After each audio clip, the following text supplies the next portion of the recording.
আমার কাছ থেকে যদি আপনি সহায়তাটুকু পান, তখন আমি যদি আপনাকে আমার আচরণ দিয়ে, ব্যবহার দিয়ে, কর্ম দিয়ে যদি আপনাকে স্যাটিসফাই করতে পারি, তো অবশ্যই আপনার মধ্যে এক ধরনের গুণগত পরিবর্তন। বেশি কথা বললে অনেক কিছু রেকর্ড আছে, সেগুলো ফাঁস করে দিব।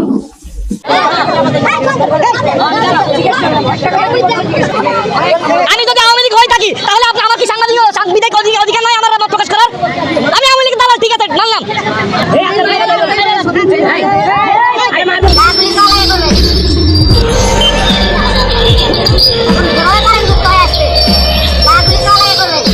আমি আপনাদের থানার ওসি বলছি, আপনারা একটা পবিত্র দায়িত্ব নিয়ে যাচ্ছেন। পবিত্র দায়িত্ব মানে কোনটা? আমরা সবাই পোশাক ডিউটি করি না? পোশাকের দায়িত্বটা হচ্ছে পবিত্র দায়িত্ব। এই দায়িত্বের মধ্যে কি কাজ? আসসালামু আলাইকুম দর্শক, সবাই কেমন আছেন? আশা করি অনেক অনেক ভালো আছেন। সুপ্রিয় দর্শক শ্রোতা, শুরু থেকে কয়েকটি ভিডিও ক্লিপের অংশ দেখেছেন, সবগুলো ভিডিও আপনাদের কাছে দেখাবো। দর্শক, আজকের এই ভিডিওগুলো নিয়ে কয়েকটি কথা বলবো আপনাদের সাথে। অবশ্যই ভিডিওটি দেখার জন্য যারা প্লে করেছেন সবাইকে আমি অনুরোধ করব ধৈর্য সহকারে আজকের পুরো ভিডিওটি কন্টিনিউ করবেন, কারণ বিশেষ বিশেষ কিছু তথ্য রয়েছে আজকের এই ভিডিওতে। সুপ্রিয় দর্শক শ্রোতা, আপনি যদি আমার চ্যানেলের নতুন বন্ধু হয়ে থাকেন, ভালো লাগলে চ্যানেলটিকে সাবস্ক্রাইব করে রাখবেন। সুপ্রিয় দর্শক, বেশি কথা বাড়াবো না, চলে যাবো সেই গুরুত্বপূর্ণ সেই মূল ভিডিওতে। দর্শক, আজকের এই ভিডিওগুলো নিয়ে কয়েকটি কথা আপনাদের সাথে বলবো, অবশ্যই কথাগুলো মনোযোগ সহকারে শুনবেন। এমন কিছু তথ্য আছে আজকের এই ভিডিওতে। সুপ্রিয় দর্শক শ্রোতা, শুরু থেকে একজন মন্ত্রীর একটি ছোট্ট ভিডিও ক্লিপের অংশ দেখেছেন। আমাদের সাবেক পুলিশ কর্মকর্তা এবং পুলিশ কমিশনার বিপ্লব কুমার রায়কে নিয়ে কয়েকটি কথা বলবো, এবং এই আমাদের হাসান মাহমুদকে নিয়ে কয়েকটি কথা বলবো। উনি শুরু থেকে যে ভিডিও ক্লিপটা দেখেছেন, উনি বলতেছে চুপ করে থাকবেন, কথা বলবেন না, আমাদের কাছে রেকর্ড আছে, তাহলে কিন্তু রেকর্ড ছেড়ে দেব। আরে ভাই, রেকর্ড আমাদের কাছেও আছে। এই সাধারণ পাবলিক, এই 18 কোটি মানুষ, এদের কাছেও আপনাদের রেকর্ড আছে। আপনারা কোথায় কি করছেন এই 18 বছরে, সমস্ত রেকর্ড আমাদের দেশে আছে, এবং প্রতিটা মানুষ আপনাদের রেকর্ড জানে। আপনি এতদিন যাবত এই পরাপর 3বার মন্ত্রিত্ব করে অবৈধভাবে আপনি ক্ষমতা পেয়ে আপনি কত টাকা থেকে কত টাকার মালিক হয়েছেন, আপনি 15-16 বছরে মন্ত্রিত্ব কত করে আপনি কত টাকা বেতন পেয়েছেন, সমস্ত হিসাব আমাদের সাধারণ জনগণের কাছে আছে। এবং এই সাধারণ জনগণ কিন্তু সেই পাকিস্তান আমলের এবং সেই 71 সালের জনগণ না। আমরা কিন্তু নতুন প্রজন্ম, আমরা কিন্তু সমস্ত খবর জানি। আপনারা কোথা থেকে টাকা বানাইছেন, আপনার কোন রাষ্ট্রে কয়টা বাড়ি আছে। যাই হোক, আমি বেশি কথা বাড়াইতে চাই না এই হাসান মাহমুদকে নিয়ে। অবশ্যই আপনারা কমেন্টে এর উত্তর দেবেন। এবং বিপ্লব কুমার রায়, উনি কিছু কথা বলছে, এবং সবগুলো ভিডিও আপনারা শোনেন এবং ভিডিওগুলো দেখেন। আর আজকের এই ভিডিওটি দেখার জন্য যারা প্লে করেছেন সবাইকে আমি অনুরোধ করব ধৈর্য সহকারে আপনাদের এই ভিডিওগুলো দেখে আপনার মূল্যবান মতামতে যেটা হয় কমেন্টে সেটা জানা যাবে। তা চলুন আমরা সেই গুরুত্বপূর্ণ ভিডিওগুলো দেখি, কি বলেছিল আমাদের এই সাবেক পুলিশ কর্মকর্তা কমিশনার আমাদের বিপ্লব কুমার রায়। চলুন। সেই একটি ব্যাপার আপনি লক্ষ্য করবেন, ধারণাগত একটি বিষয় থাকে। ধারণাগত বিষয়টা কেমন? আমার বাবা জানতো পুলিশ খারাপ, আমার দাদা জানতো পুলিশ খারাপ, আমার সন্তানও জানে পুলিশ খারাপ। কিন্তু যদি আমার দাদা অথবা আমার বাবা অথবা আমার সন্তান, তাদেরকে যদি জিজ্ঞেস করেন যে আপনি কি কখনো পুলিশের কাছে গিয়েছেন, তাদের উত্তর হবে যে না, আমি যাই না।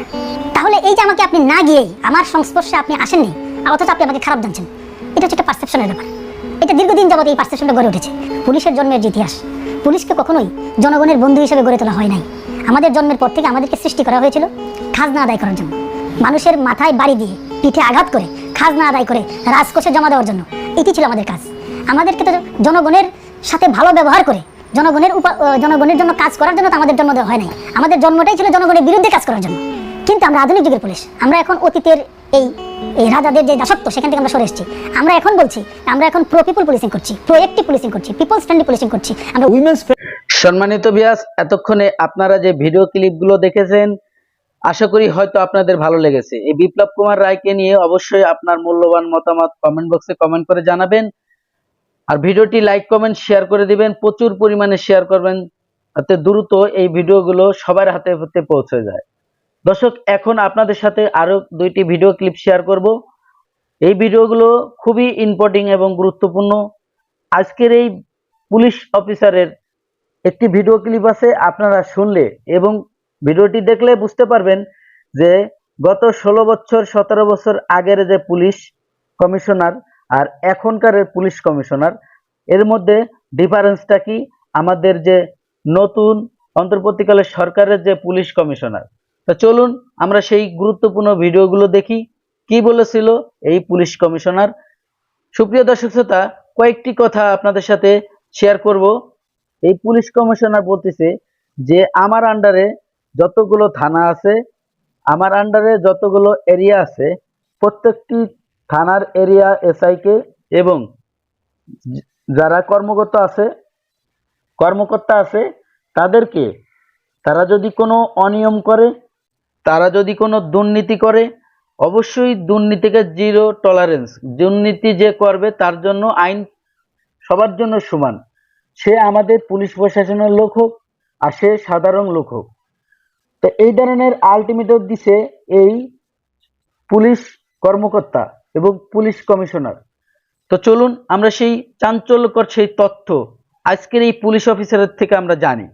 আর আমরা চাই এরকমের পুলিশ অফিসার প্রত্যেকটি থানায় হোক, আর বাংলাদেশের যতগুলো পুলিশ কর্মকর্তা আছে সবাই যেন এরকমের হয়।